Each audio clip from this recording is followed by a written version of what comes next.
പ്രധാനമന്ത്രി പറയുന്ന നാരി ശക്തി, സ്ത്രീകൾക്ക്, രാജ്യത്തെ സ്ത്രീകളുടെ ഉന്നമനം, അതുതന്നെയാണ് ഈ സർക്കാരിൻ്റെ ലക്ഷ്യം. അത് ഏത് മേഖലയിലുള്ള സ്ത്രീകളെ ആയിരുന്നാലും കൈപിടിച്ച് ഉയർത്തുക അതുതന്നെയാണ് NDAയുടെ ശ്രമവും.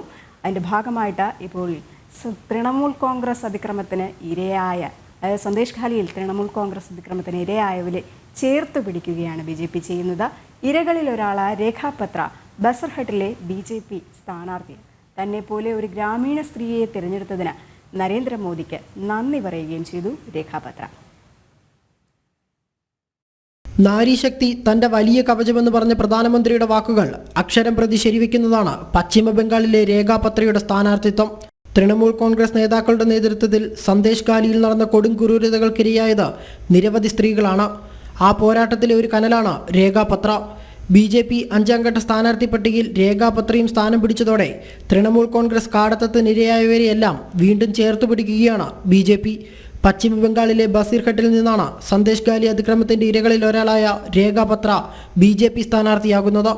തന്നെപ്പോലെ ഒരു ഗ്രാമീണ സ്ത്രീയെ തിരഞ്ഞെടുത്തതിന് പ്രധാനമന്ത്രിക്ക് നന്ദി പറയുന്നതായും സന്ദേശ് ഖാലിയിലെ അമ്മമാർക്കും സഹോദരിമാർക്കുമൊപ്പം താൻ താമസിക്കുകയും അവർക്ക് അനുകൂലമായി ശബ്ദമുയർത്തുമെന്നും രേഖാ പത്ര പറഞ്ഞു.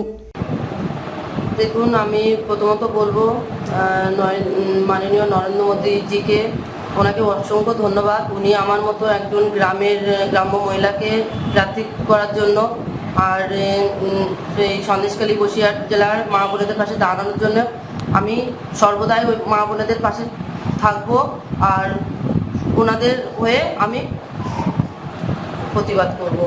സ്ത്രീകൾക്കും മറ്റ് ന്യൂനപക്ഷങ്ങൾക്കും BJPയും മോദി സർക്കാരും എന്നും മുൻനിരയിൽ തന്നെ പരിഗണന നൽകിയിരുന്നു. സ്ത്രീകളുടെ ഉന്നമനത്തിനായി ഇത്രയധികം ശ്രദ്ധ നൽകിയ ഒരു സർക്കാർ ചരിത്രത്തിൽ വേറെയില്ല. അതിൻ്റെ ഒടുവിലത്തെ ഉദാഹരണമാണ് രേഖാ പത്ര. ന്യൂസ് ഡെസ്ക് ജനം.